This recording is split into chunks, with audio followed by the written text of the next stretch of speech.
We are back. Senators, Twins, baseball. Past, present, and future. I'm Ralph Tyko with the Comfortably Zoned Radio Network. The regulars are George Case, who is not here this morning, and Ronnie Rabinowitz, who is. Hello, Hi, Ronnie. Ralph. How you doing? How are you? Oh, pretty good. We have a terrific show. He's almost a regular. He's an author, a Renaissance man, and a return guest for, second or third time now, originally from the Bronx, David Hubler. Hello there, everybody. Good morning. Hi, David. Hello, How are you doing? Hi. Good. Welcome back. Thank you. I want to say that not only are George, who's not here, and Ron, who is a regular, but Chad Rubin, who is probably, second or third time, and is settling in to be a terrific Twins analyst. We're about memories, a lot of memories. I want to even this show out a little bit, and Chad is going to analyze what's happening with the Twins on a weekly basis, and we're going to talk to him a little later, as we will David Hubler. Right now, Ron Rabinowitz is going to introduce his guest this week. Take it away, Ron. Okay, thank you, Ralph. Bob Sansevere is a very dear friend of mine, and we've been friends for many years. Bob has had quite an interesting career. He's been a sports columnist of the St. Paul Pioneer Press. He's been a member of the KQ Morning Show. He's had his own radio show called The BS Show, and he does his own podcast. Bob, welcome. I appreciate it. Thank you. Well, where do you do your podcast? Well, I do it live several days a week, and it's I do it on the Talbot Art Network, and it's a 5-day-a-week show. And it's general interest during the week. On Fridays, I do a sports-only show with Jim Rich, who does he's the Fox 9 news anchor, and a guy named Scott Yell. And we do that on Fridays, and it all can be found on the bsshow.net, thebsshow.net. And we actually have, it's interesting because we just started a syndication deal where we're going to have it broadcast on several radio stations around the state. So it's that's kind of exciting. Wonderful. How terrific is that? Wow. How did you get started doing this, and where did your baseball passion come from? Well, I started in New Jersey because that's where I was born, and I got a full-time job at a newspaper when I was still a freshman in college. When I was a senior in high school, I was on the track team, and we had a rain day. So 4 of us, we spent the day doing jumping jacks. Each did 5,001, obviously 20,004. And I called the local paper. They did a story on it and sent out a photographer. And a year later, I heard about an opening at that newspaper, and I applied. And the sports editor who wrote the story about the jumping jacks remembered me, and he hired me. And I asked him later, why did you hire me? He said, anybody who do 5,001 jumping jacks, I can tell them to do whatever I want, they'll do it. That's what launched it. And it's like the Air Force or the Army that say you can jump, but you can't come down till they tell you to. And I grew up in fairly lean years. 69, obviously, the Mets, but some lean Yankee years and Mets, and I lived in South Jersey, so Philadelphia was also on our radar. But the years were generally, in my youth, lean for all 3 of those teams. Right. Tell people, Jersey, you have the best of all worlds in South Jersey because you do have the Giants and the Mets, and you can easily pick up Philadelphia on the radio, Pittsburgh on the radio, KMOX, if I'm not mistaken, well within your range. Were you a radio person growing up? Did it appeal to you more than television? Well, I mean, I listened to radio, but I grew up listening to in high school. I think he's still on the radio, or it's only Don Imus was big when I was in high school. That's how. Yes, Imus in the morning. I still have a career, but I didn't listen to a lot of baseball games on the radio. Most of it, my father was a Mets fan, so we watched more Mets than we did Yankees or Phillies. Right. Mm-hmm. So, there were some good years, but a lot of lean years. Okay. This, when did you get to Minneapolis, You Bob? mentioned broadcasting. I'm going to go around the room a little bit. I just want you to start, each of you, and tell me the most impressionable broadcaster on your lives. And we'll start with David Hubler. No question, Mel Allen. My parents were all Yankee fans, and so my sister and I, of course, were Yankee fans. We had a little radio set up on the window. My father had studied radio technology at this RCA school back in the late 20s, early 30s, and so he was always tinkering with radios. We had this very small radio on which we listened to Yankee broadcasts. I mean, it was before we had a television, and I must say that listening to baseball on radio was one of the great pleasures of a summer's day, because there's no other sport that you can actually visualize so quickly and without actually having to do it quickly. You can see the expanse of the outfield. You can see the players running from base to base. No other sport lends itself so well to a radio broadcast. So we had Mel Allen, of course, for many years, and I was devastated when he broke down in, I guess it was the 63 World Series against the Dodgers, when the Yankees were just crushed. And Mel Allen, after all those years of being the voice of the Yankees, I mean, he just broke down, and they let him go after that. And I actually knew a radio technician when I was at Voice of America, who actually did. Mel Allen used to do what was it called? It was a TV filmed highlights of the previous week in baseball. I remember that. Remember that? And this guy was this guy was his engineer, and he got me a nice autograph from Mel Allen with a nice few words on it shortly before Allen died.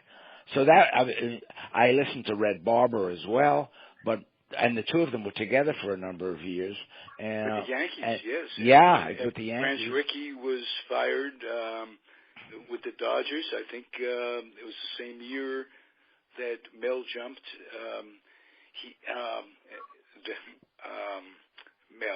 Red jumped to the Yankees. Yes, he did. That's right. Mm-hmm. He had had a heart attack the previous year, and I think the first year or so with the Yankees, he was more part-time. I don't think he went on road trips until he recovered fully. But he was, what a booth. Phil Rizzuto, Mel Allen, Red Barber, for a while, Joe Garagiola, and they had Kurt, Mesmer was there. And Kurt Gowdy was there for a number of years, too, before he became the voice of the Red Sox. I didn't know that. That must have been the very early 50s. It probably was. But as I said, we had this radio. That was our link to baseball. Do you have time for a quick Kurt Gowdy story? Of course. In the early 1960s, when I was at NYU, I was a sports editor, and I was covering. It was my first flight. We were flying the basketball team, which in those days was really ranked very highly. We were flying up to Utica, New York, for a doubleheader that was going to be broadcast on ABC TV on Saturday afternoon. So we flew up. It was the first time I ever flew in an airplane, and we checked into the hotel in Utica, and everything was fine. We had this really nice training table meal of big steaks and stuff, and of course the two reporters, myself and the other fellow, were at the table. Anyway, there was nothing much to do that evening in Utica, so we all went to bed, and I got a call early the next morning from the other reporter. He says, "Go take a look out the window." Well, it was overnight. There was this huge blizzard, which is sort of, I guess, not untypical in central New York State. And there was like 3 feet of snow on the ground. It was like 35 inches of snow on the ground. So the other three teams were coming from Syracuse and Boston, and they were all stuck on the highway somewhere. The state troopers were out looking for them, and so we walked over to the arena because we were that close, and we had arrived the day before. Nobody in the arena. The NYU team went into the locker rooms to get changed, and the only people out on the court were myself, the other sportscaster, and Kurt Gowdy, who was there to do the game. And so I think there were a couple of other guys. We were playing 3-on-3, and of course I didn't know at the time, but Kurt Gowdy had been a great athlete. I think it was at the University of Colorado, and there we were, the three of us. After all these years of listening to Kurt, we're just playing 3-on-3, waiting for another team to show up so that they could get the game on television. And what year was this? This would have been about 1962. I think. Oh. Vinny Ernst was probably the point guard on that NYU team. No. Barry Kramer might have been there. No. Anyway, the quick, just to end the story, they agreed that the first team to show up would be the team that would play NYU, and I think it was Holy Cross, if I'm not mistaken. Anyway, whichever of the team showed up wound up winning, and the broadcast opened with a completely white screen, and the color guy, whom I forget who it was, rolls down the window. He's inside a car. They had shoveled him out on the other side of the car so he could get into it, and then as he rolled down the driver's side window, the camera picks him up, and he says, "Welcome to Utica, New York. We're in a state of emergency up here." And they played the game, and we got back to New York about 9 hours later on a train. It was about 4 o'clock in the afternoon. We caught the 12:30 train going through Utica. And by the time we got into the Penn Station, people were standing all over the place. Anyway, that was my story with Kurt Gowdy. Yeah, nice story. Nice story. I hadn't realized he was an athlete. Yes. Well, hey, Bob, he led the state you what? Sorry, can you hear me okay? Yeah. In high school, he led the state of Wyoming in scoring and won. Oh, Wyoming. Yes, you're right. I'm sorry. Wyoming, where he was a 3-year letter winner in basketball. Wow. No kidding. He was quite an athlete then. Quite an athlete. Let's go to you, Ronnie. Who was your favorite? Let's go to Bob because he's got a short time here. So. Well, okay, Bob. Sorry to cut you off. No problem. I could sit and listen for hours, even though I didn't grow up in that area, and listen to Vin Scully's doing baseball. Yeah. I mean, his stories he would tell, and it's a shame that he just finished broadcasting, but phenomenal. But what I grew up with, again, was listening to Lindsey Nelson, Bob Murphy, and Ralph Tyko doing Met games, and then we'd listen to the Yankees too, and Phil Rizzuto, I think it was Frank Messer and Bill White were the other guys in that group, and this was like through the 70s. So that's what I grew up listening to. But to me, there's no better radio broadcaster of baseball games in my lifetime than Vin Scully. I agree. He was unbelievable. I mean, he painted a picture on the radio. Unbelievable. Yes, he is he's like an artist, basically. Yeah. And if he was like anybody an artist. wants to know about the real Vin Scully, there's a YouTube out there of Sandy Koufax's last inning in a perfect game. And he paints such a story. You listen to it, you can't put in your mind who is greater, Sandy Koufax, the pitcher, or Vin Scully, the outfielder, announcer, describing what Sandy Koufax is doing. Terrific work, just listening to him. Real quick, let's pay homage to the first Minnesota Twin announcer, the late Bob Wolf, who was kind enough to grant me an interview a few months ago, passed away this past week.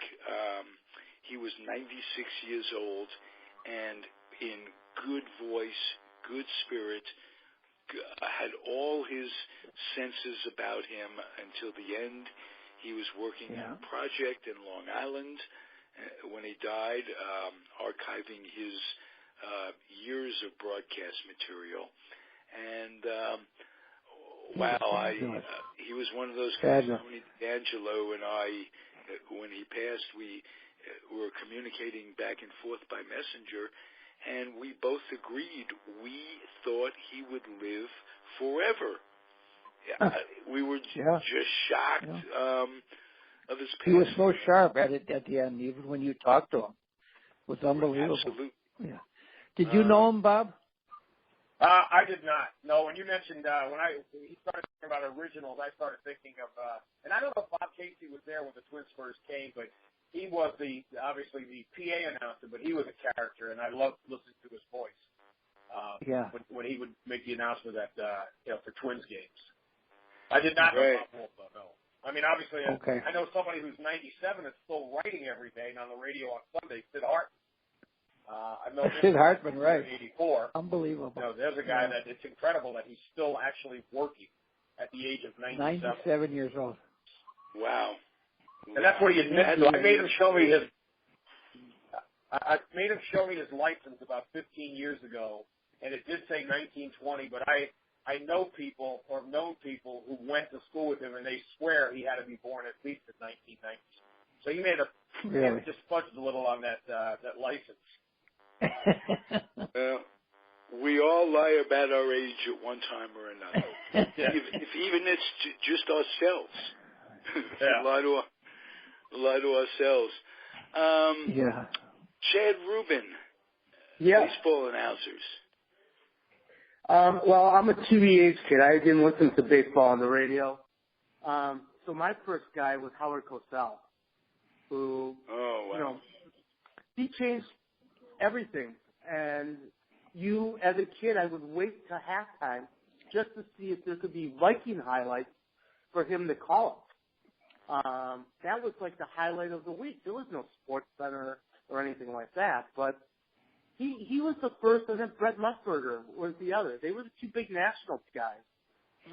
By the time I came up, local radio, we had Herb Carneal, who was phenomenal, but I wasn't a radio kid, so it was more TV. Very interesting. Ronnie, you mentioned Vin Scully. Anyone else besides Vin Scully with the Dodgers that you followed? I would say no. I mean, I was too young really to remember Red Barber. Really, but Vin Scully was my man all the way along. And just imagine doing the television broadcast. Just imagine with no color guy. I mean, he did it the whole thing up through his last birthday, up till last year. Unbelievable. No color guy, just him. Yeah. Incredible. Wow. Nothing like it. He's going to be missed. You know, it was really sad. In his last year of broadcasting, half of his audience didn't get to hear him because of some sort of dispute with the Major League Baseball and the broadcasting company. Yeah, they're not broadcasting Dodger games out there. It's crazy. People are going nuts. And it's so unfair. Half of Vin Scully's last year. This is for money. It's amazing what goes on in the world of sports. Wow. I know people that used to go to a Dodger game, and they bring a transistor radio with an earplug, and they listen to the game with Vin Scully, and they're actually in the Dodger Stadium. It was unbelievable. Oh, hey, that was a biggie. All stadiums. When I was a kid, we had the choice: Dodgers, Giants, Yankees. I chose Red Barber or my family chose it for me. No matter what game, what teams were playing, Giants were playing the Dodgers. Didn't matter. Red Barber was the announcer. He was something else, and what a change, a life philosophy change when the Dodgers signed Jackie. Red Barber was a real true Southerner, much like Pee Wee. Yes, he was. Yes, he was. And he had to make a decision, like so many other Dodgers, that players signing petitions, this, that, and the other thing. Is this what he was going to do? Is he? He hung in there and got to know Jackie Robinson a little bit. Looking self-intervention, looked at himself and realized Jackie was a human being, that where I come from, the dogma is just outdated and crazy, and Jackie or Red Barber played a big role in Jackie's assimilation into big league baseball. Yes, he did.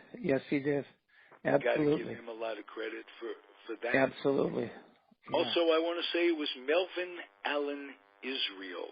Yes. Mm-hmm. David, you remember? I don't know if you knew that. Oh yes, I did. Of course. Yeah. I mean, that was a big thing. That was a big thing in the Bronx. That that he was actually a Jewish announcer doing the Yankees games. Not only a Jewish Southerner. We didn't know that there That's was right. in the South when we were kids. We had, what? Why would a Jew be in the South?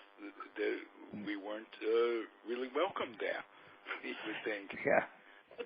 What?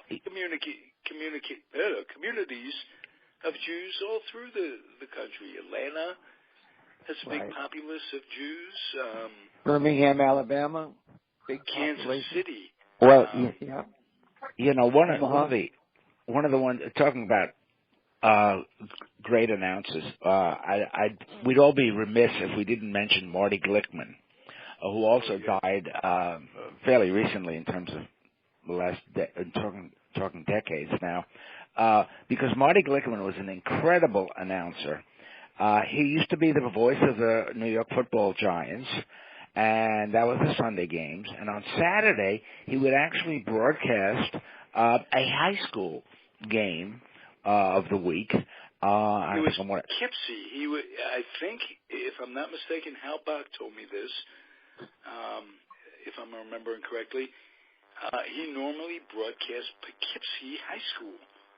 Well, it wasn't just Poughkeepsie. He did all sorts of high school games on Saturday, and that was what was interesting, because he brought the same enthusiasm to the high school game that he did to the New York Football Giants playing against the Cleveland Browns on Sunday. He was a remarkable broadcaster, very versatile. And, of course, and a teacher of other broadcasters. NBC would bring him in and teach bring regional announcers into New York and have him teach them little tidbits, little ways of doing a game. And a bunch of people, Marv Albert included, are indebted to Marty Glickman. Oh, interesting. I didn't know that. Yeah. Yeah. He was pretty interesting. Maven of NBC when it came to announcers. And let it be said, we all know Marty Glickman was an Olympic hero. He was in the 1936 Olympics not allowed to run. Right. Because Avery Brundage, who was a dinner companion of Hitler, nothing else, didn't want to embarrass Hitler further, what with Jesse Owens. And they had a relay team. That's right. It was made up of Marty Glickman, Jesse Owens, and Stoller. There were two Jewish guys that weren't allowed to run. Right. If I recall. Yeah. Those two players... Sam Stoller. Yeah. Okay. His life was affected very negatively by the experience. Marty looked at it as something to grow with, something that gave him the opportunity to tell his story to make it better for future generations. Jim Stoller didn't handle it all that well, and they both weren't allowed to play. It changed his life more for the negative, but Marty Glickman was a joy in New York, and as a Newtown High School attendee and eventual graduate, it was amazing. They let me out. But sometime in the early 60s, Newtown had a terrific soccer team, and they played for the city championship. And who announced the game? Marty Glickman did soccer for, at least for that game. I don't know if he did other soccer in his career, but Marty Glickman did the Newtown Pioneers. I don't even remember who they played, but they played for the city championship, and Marty Glickman did it. So that was kind of a thrill. And in that 1936 Olympics, if you recall, so it was Jesse Owens that came in with the gold, and Jackie Robinson's brother, Mac Robinson, came in with the silver. Yes. That's right. Yeah. That's right. A lot of people didn't realize that. So they came in 1-2 and really stuck it right up to Hitler's butt, you know. Yeah. Really gave it to him. Yeah, it was great. Bob, Brundage was known to be fairly anti-Semitic anyway. Yes, and he ran the U.S. Olympics committee for many years. I mean, he was, he finally was dethroned. But Bob, do you remember Marty Glickman at all? When you were absolutely on the East Coast? Yeah. So tell me a little bit more what's going on with you. Well, I mean, like I'm doing radio. I'm still writing once a week for the paper, and I'm doing the daily podcast. I need to wrap up, but I need to ask this question of all of you before I go, because I'm curious. I think, and please tell me if there's a different name. If you did a Mount Rushmore of twins, it would be Puckett, Carew, Harmon, Killebrew, and Tony Oliva. If you included the Senators, who gets bumped? I'm guessing that, if you were to bump someone, I'm guessing Walter Johnson may make the list, but with Sam Rice, I mean, how many of these guys, do you put the best all-time, 4 best twins and Senators, who could bump one of the 4 twins that I mentioned, Puckett, Carew, Harmon, or Oliva? Who do none of them get bumped? Great. Maybe Tony Oliva. For Walter Johnson? Without a doubt. Walter Johnson. Yeah. And Killebrew played for both. Senators. That's right. Yeah, he played for both. That's a great question. Who would you say is the greatest twin pitcher of all time, guys? That's sort of like a joke, isn't it? Right. They haven't had many. Haven't had many. Would you go for Blyleven? Phil Hughes. Phil Hughes. Right there with Benson. Some of the guys they've had. I mean, they can't even name their names anymore. They've been so bad. Maybe Frank Viola. Yeah, he was very good. Yeah, from St. John's. He was with the Mets for a good number of years. Yeah. As a matter of fact, he pitched a very, very famous game when he was with St. John's against Ron Darling with Yale. Yep. I think they pitched. That's why he got drafted by the Twins. It was that game. Oh, is that right? Really? That's what made him their number 1 pick. Oh. Kidding. I didn't realize that. Wow. Didn't realize that. And St. John's pitching coach was a fellow who was just a great guy. My God, his name escapes me. And he was a minor league pitching coach with the Angels for many years. He was considered to be their guru. He was Howie Gershberg from St. John's. And I got to know him year after year. My capacity is the Topps representative, signing minor league players to their Topps contract. They were new to baseball. And I did that in the 80s and 90s, and Howie Gershberg was one of the people whose names escaped me for a second. How could it? He was a terrific guy. He died early, maybe 10 years ago. And so rest in peace, Howie. And hey, Bob, I know you have to go. Who was your best pitcher? Yeah, Bob's got to go. Well, you know what? Honestly, when I think of it is not it doesn't go on the test of time, but nothing for me. When you say Twins pitcher, I immediately go to October '91 and what Jack Morris did in Game 7. Yeah.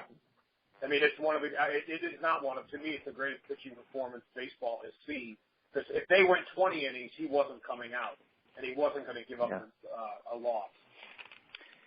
Right. So right. He was that was a great year he had too. He did lift them to the World Series. There were a lot of players right on the cusp of the Hall of Fame. Obviously, Gil Hodges, Vada Pinson, Minnie Minoso. You can make cases for. Could you make a case for Jack Morris, gentlemen?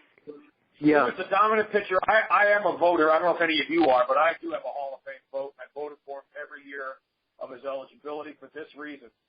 I look at who was the dominant pitcher of his era when I'm considering Hall of Fame or dominant player. Was he a dominant player? And yes, Jack Morris was not just off of the World Series. He was a dominant pitcher in his era. And he was. Wins is probably what has kept him out. And also, I would not be surprised at all, and I know this could be, in the case of some, Jack could be a little prickly when he was a player. I get along great with him now, but he didn't make a lot of friends in the media, and I think some of these guys, some of them, it was payback. So I hope that's not the case in many instances, but it could have been enough to keep him out. Yeah. He was the number one pitcher. Why did it take Blyleven so long to get in? Was Blyleven pretty popular with the press? I don't think Blyleven's issue was related to the press. I think a lot of them were looking at the 300 win total, regardless of how close he was. And, again, go to ERA and win. He should have gone in much sooner than he did it. Quite honestly, I think Tony Oliva deserves to be in there, too. Because when his team was good, he was a dominant player of his time. And so he's the most glaring one. He and Jack, of the Twins players, Oliva to me is the glaring omission for the Hall of Fame. Right, me too. He came close years ago. Gil Hodges, an old timer. And gentlemen, I apologize for this, but we have a horse show that we're getting ready to go to, and my family's been waiting outside for me to get going. So I appreciate it. Thank you. Go ahead. And enjoy the rest of Bud. Thank you for gracing us, and I hope you'll come back soon. I'd like to. Thank you. All right. Bye-bye. Okay. Bye-bye. Good. Bye-bye. Bye, Bob. Time for you, Chad. What a great name. Chad Curtis was one of my favorite Angels, just because of his name, Chad. Great name. Give us a little rundown of the Twins. What kind of a week has this been? What do you expect this week? And what's coming up with the trading deadline? Are they buyers? Are they sellers? Can they be both? They are buyers. I'm against them buying, but they are buyers. I think a lot of people are misinterpreting them having a 500 season versus being a game and a half out of first place. If you had asked me before the season, I was hoping they'd trade Santana and Dozier and all those guys because they still need to get younger. But when you contend, you have a fan base who wants to win. And it's been, 6-7 years since they've made the playoffs. So you have these two new people in top of the organization, and I think they wanted to tear it down, and they can't. The fans would not go for it. Chad, Ronnie is very excited about the two new mavens, the two new folks in the Twins organization, the general manager and assistant general manager. One came from Cleveland, one from Texas, with some winning tradition. Can you guys talk to them a little bit and talk to the difference that they've made since coming over here? I'll be honest with you. They haven't had a chance to really do much yet. Their biggest acquisition was bringing in Castro, the catcher, to be their full-time catcher, which has been a great move. But no one expected this year. You got to remember, we had the number one pick in the draft this year. We won 60 games last year. No one. If you had told anybody in this town if they were going to be 500 at this point in the season, they would have laughed. They'd have laughed in your face, right? So except Ronnie. Ronnie knew from day one. George kept saying, it's early, and Ronnie says, I know, but they keep winning, and they have. They have. Dozier, speak to him. He's probably the best all-around ball player on the Twins, would you say? Who's that? Dozier? No, not even close. Who do you think is best? Sano is already better than Dozier. Dozier can only hit in one position, that's leadoff. He should be hitting fifth or sixth, protecting Sano in their lineup. He's fair at best at defense, and he hits the most meaningless home runs you're ever going to have. Just because his stat line looks good doesn't mean he is what is best for that team. But the team is now centered on Sano and Buxton, and they're going to go only and Barrios. And those are the three guys they got to build around. Okay, because the Dodgers really wanted Dozier for a long time. But they wouldn't give up Cody Bellinger. That's what they wouldn't give up anything for him. They eventually got to the point where the Twins wanted one guy, and they would trade the top 10 prospects for Dozier. Yeah. They wanted Cody Bellinger, and we wouldn't trade Cody Bellinger. And I'm glad they didn't. And the Dodgers have so much talent in their minor league system. In my opinion, it's the best in baseball. Right. I think you're right.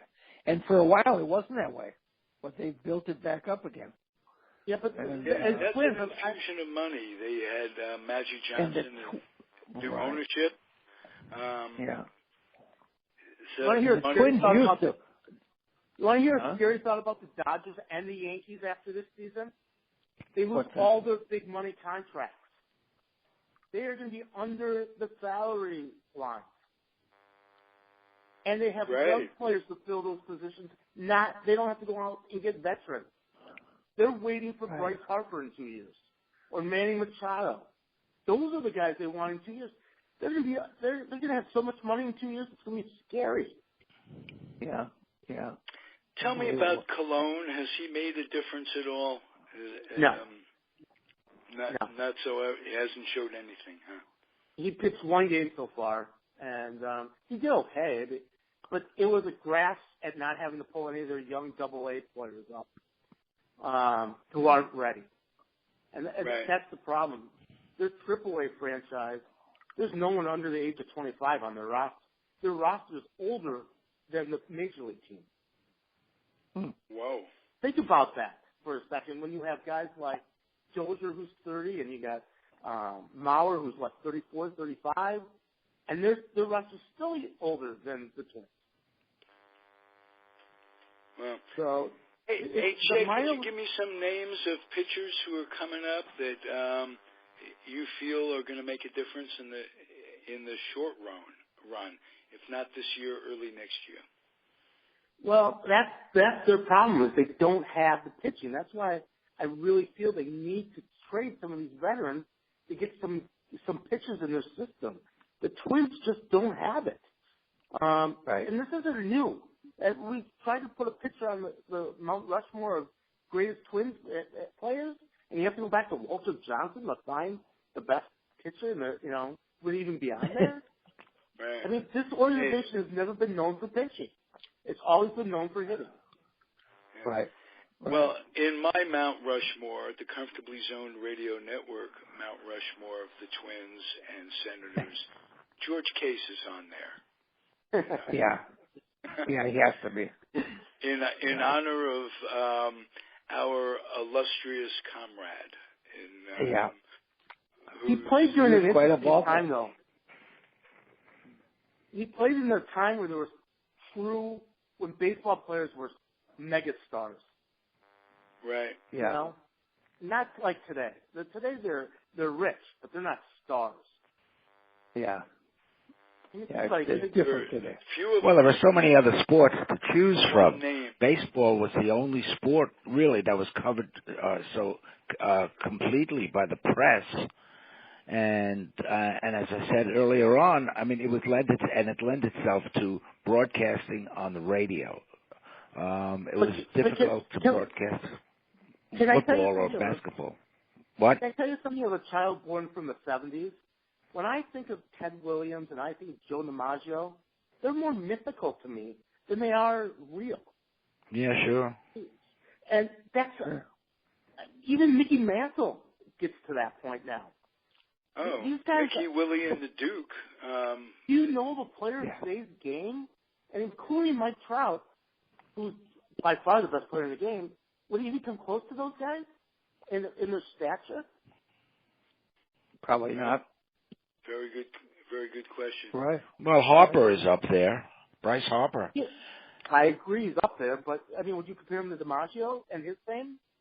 Well, Williams.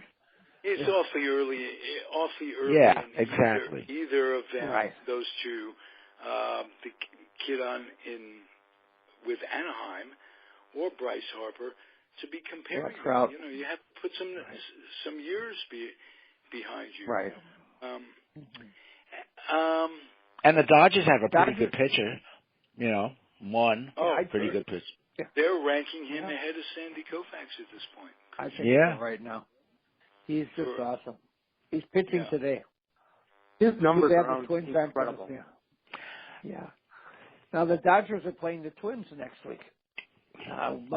Monday, Tuesday, Wednesday in L.A. It's the Ronnie Rabinowitz Bowl. Right. Go Dodgers. Ronnie, you taking me out there for those games? Yeah, I'd like to. Let's go. All right. We could broadcast from out there. We'll fill the stands. If all of Ronnie's friends came out one day, oh my God, to sell out. Oh my God. They'd be waiting in the parking lot. All right. Hey, George Case III is not here, and I get him to talk about his dad on a regular basis, and he's so proud of him. I want a little objectivity. David, tell me a little bit about the George Case that you remember. Well, I don't remember him, of course. I just learned about him through the research that I was doing for The Nats and the Grays, my book about the wartime years. So I didn't know him, but I was incredibly impressed by, first of all, I mean, he was the best base stealer from the 30s on into the 40s. I mean, he led the league in stolen bases 5 years in a row. I think George III would agree that injuries kept him from really reaching, the stellar limits of stardom in the game. But he was a solid fielder, a good hitter, and I said once on the show that I thought that had he been not injured so often, he probably would have been a candidate for the Hall of Fame. Because if you recall, there was a charity during the war. They did a lot of fundraisers for the war relief effort. All the teams did, and in Washington, one of the fundraisers was a race between George Case Jr. and Jesse Owens. And he almost beat Jesse Owens. It was like within half a second or something different. Really? And Jesse Owens was running in his track outfit, and George Case was running in the baseball flannels, and he almost beat him. I heard he was so fast. Our George tells a great story about that encounter with Jesse Owens. Jesse did beat him by a hair, and George offered to race him around the bases, and Jesse respectively declined because running in a straight line is different than the skills that running around the base. Right, to cut the base, to time it just right, and George Senior could not. And he actually wasn't. He was a junior. George. He was junior, right? Yeah. Right, but he couldn't get Jesse Owens to run around the bases, and that it was a time when great heroes, Joe Louis, Jesse Owens, they were like cigar store Indians for the world of sports. They propped these guys up, even Bob Feller and a lot of old timers. It was before the pension benefits took effect for these guys, and some sports certainly no pensions at all, track and field and the like. And they would go out, they'd be greeters. I remember Willie and Mickey. That's right.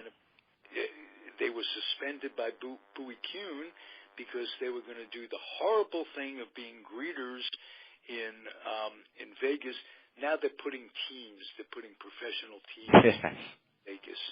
And Bowie Kuhn, who Charlie Finley called the village idiot, suspended these guys. You took away their livelihood. These guys were they couldn't stay in the game. They took away the fans' privilege of having them come out as first base coaches or whatever, and that goes down as one of the all-time idiotic moves in baseball. And for that, Bowie Kuhn was awarded by being in the Hall of Fame. Yeah. And, there's another nice story about George Case Jr. Please. That he had become friendly with. Help me out. I had one of these moments. Cleveland's first black player, right after Jackie. Larry Doby. Larry Doby. Larry Doby. Yeah, they become friends. I think they become friends in the Navy or something. But anyway, they were fairly close friends. And when Doby was called up to Cleveland in July of that year, I think it was, he called George Case and he said, I don't. How am I going to do this? I don't even have a bat. So George Case said, I'll send you some bats. I'll send you a couple of bats so you have them. And actually, Doby made his debut in Cleveland swinging one of George Case's bats. Yeah. I didn't know that. Yeah. I didn't either. I wonder if George III knows that. Oh, he does, because I talked to him about that. Yeah. Okay. That's incredible. That's incredible. It's sort of like the Pee Wee Reese story with Jackie Robinson, only in the American League. Yeah, right, exactly. Yes, that's pretty cool. That's very cool. Could have something to do. I know Doby grew up in Jersey. George, both Georges grew up in Trenton, New Jersey. George Jr. knew Al Downing, who's been a guest on these airwaves, and they grew up together. So some people are colorblind. And obviously George Case was one of those, the Case family. Terrific. We're honored to have George III with us. Hey, gentlemen, this has been terrific. Is there anything you want to say to close out the week? Start with you, Chad. Any impressions, anything on your mind? The Twins are trying to find starting pitching. You'll hear a lot of news about a lot of guys for them. Hopefully they can get somebody who can help that rotation. They really need it. Good. I just flashed on something. Maybe Ronnie can tell me, is there anything active going on to get Tony Oliva into the Hall of Fame? Is there anything? Well, I know a lot of people are working on it hard. He certainly deserves it. Okay. He just came up. The Veterans Committee 2 years ago, he came up one vote shy of being one vote. Yep. Wow. It's not right. I think the two people that really should be in are Tony Oliva and Gil Hodges. Absolutely. Both of them. And Minnie Minoso. And Minnie Minoso, right. Those three. And I don't understand how the committees can't, how they bypass these guys. I mean, they were so terrific. Yeah. Beyond. It's an injustice, actually. It's a shanda. Yes, it's a shanda. That's right. It's all right. I wrapped it up for all of us. Hey, we got to go. We're off to a minion. Okay. We should point out that Hall of Fame induction is coming up. Yes, right it now. is. This coming week. This Yeah, weekend. Absolutely. Next weekend. That's right. Next weekend, yeah. Rachel Robinson's going to be in the Hall of Fame with her husband. How do you like that? Oh, wow. Is she really? Yes, she is. She's going to be inducted into the Hall of Fame. Oh, that's beautiful. And isn't that fabulous? Yeah. Not First good. husband She'll and wife to see it. to be in She's the same. 95 years old. Yeah. God bless her. Her birthday was this past week, on the 19th. And I wrote her a nice note. I haven't heard back from her yet, but I've talked to Sharon. I tried to get Sharon on our show on Tuesday nights, but she's not doing any interviews right now, so hopefully another time. Yeah, that show you speak of, you do a Dodger show with Peter Trump. Yes, You're that's right. on the Comfortably That's right. Zoned Radio Network. So you're with us twice a week, Ronnie Rabinowitz. Twice a week, right. With a V. That's and Chad, you're fitting right in. Happy to have you. Great, Chad. I love being here, so thank you for having me. Good. We're appreciative. We'll be back next week, same time. David, I can't tell you what a breath of fresh air you are in my life. And, thank you. How you are, David. It's great to have you on. Thank you. Yeah. Thank you. This is terrific. I hope you'll continue to come back. Oh, anytime. Nice to hear. Really nice to hear. Right. I glow a little bit with all of this. I think what we have going here is terrific, and we're relevant. Every one of our shows are, and I'm proud. Please tune in to the Comfortably Zoned Radio Network for other shows, and bookmark us, share with your friends. We're comfortablyzoned.com on the internet. We have a group page for the show on Facebook, and we can be reached on iTunes, on Stricker, on the Cloud, on the Hail. We got whatever the weather. We got a show on there somewhere. So check us out. We'll be back next week. We're appreciative of our listenership. Please keep up with us on Facebook and critique us. Tell us what we're doing right. Tell us what we're doing wrong. But by all means, listen. It's fun for us, and I hope it's been fun listening for you guys.